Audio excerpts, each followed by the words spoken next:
Hi, my name's Janet Finley and I'm a T-Touch practitioner, level 3, I'm a dog trainer and I'm a coach.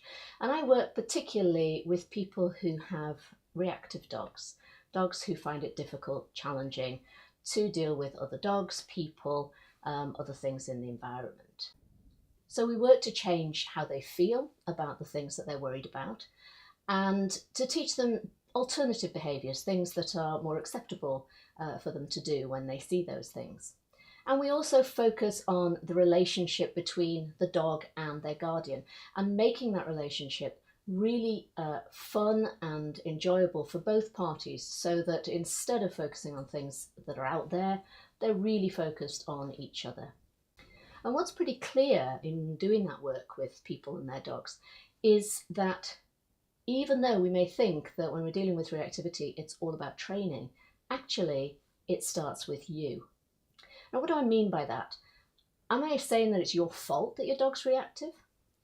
Well, there are some people who would say that it's down to training or it's because the dog wasn't socialised properly and all this sort of thing. And that might be the case. But there are lots of reasons why a dog might be reactive. They may be genetically predisposed to being anxious about things.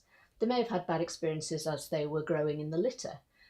So they may have had things which were worrying or not being exposed very much. They may have pain. They may have things that are making them feel uncomfortable. They may have had significant trauma.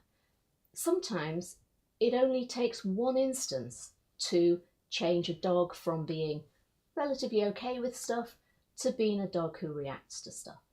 So no, I am not saying that it's your fault. And I'm not saying that it's even anything that you have done inadvertently that has made your dog reactive.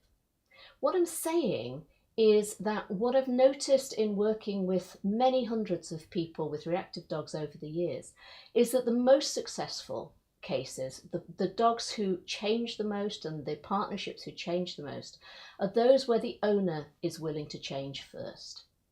So where you are willing to be the change that you want to see in your dog. And that might be changing your attitude, it might be changing your expectations, it may be changing things at home so that you do things slightly differently. It may be changing your responses to how your dog behaves. It may be simply changing the equipment you use or the way you hold yourself to be able to help your dog to be more successful. So this willingness to change is so important, and it's therefore the theme of this year's Advent calendar. So over the next 24 days, we're going to be exploring some different ideas along these lines about how you can start to change yourself so that you can help your dog to change their behaviour. So if you don't want to miss any of the videos, then please subscribe using the link that'll be at the end of the video. And if you've got friends or clients who have reactive dogs, whose dogs are challenging them, and you think that this would be useful to them, then please do share it so that others can benefit as well. And I look forward to sharing some ideas with you over the next 24 days up to Christmas.